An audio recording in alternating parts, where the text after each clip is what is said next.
Hai, perkenalkan nama saya Candika Putri dengan NIM 2023-02-003. Saya dari program studi Kepenyuluhan Buddha semester 3. Kali ini saya akan memaparkan materi dengan judul Hakikat Paramata Dhamma untuk memenuhi tugas akhir dari mata kuliah dari dosen Ibu Niken Wardani.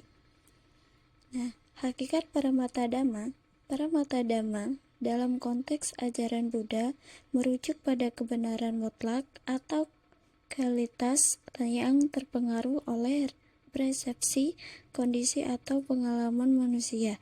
Istilah ini seringkali digunakan untuk membedakan antara kebenaran relatif atau sammati sacha dan kebenaran mutlak paramita sacha.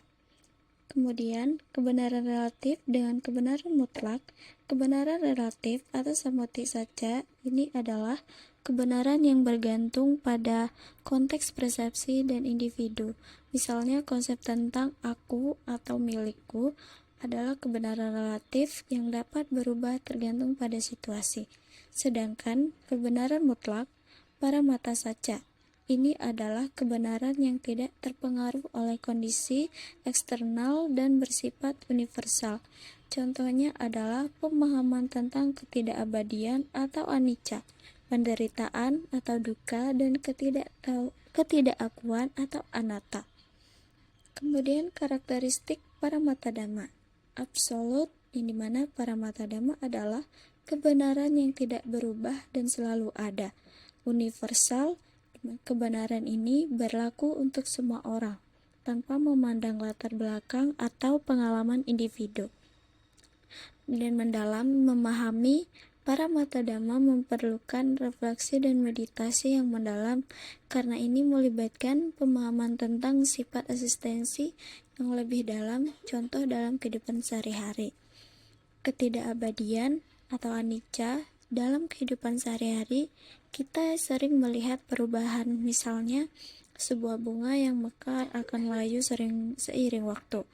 Memahami bahwa segala sesuatu bersifat sementara atau anicca dapat membantu kita untuk tidak terlalu terikat pada hal material atau pengalaman yang menyenangkan, karena kita tidak tahu bahwa itu akan berlalu, penderitaan atau duka. Dimana ketika kita mengalami kesedihan atau kehilangan, kita dapat merenungkan bahwa penderitaan adalah bagian dari kehidupan. Dengan memahami bahwa penderitaan adalah bagian dari eksistensi atau duka, kita dapat belajar untuk menerima dan menghadapinya dengan lebih bijaksana, alih-alih berusaha menghindarinya.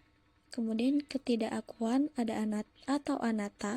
Dalam interaksi sosial, kita sering merasa memiliki identitas yang kuat, seperti aku adalah seorang guru atau aku adalah seorang pebisnis.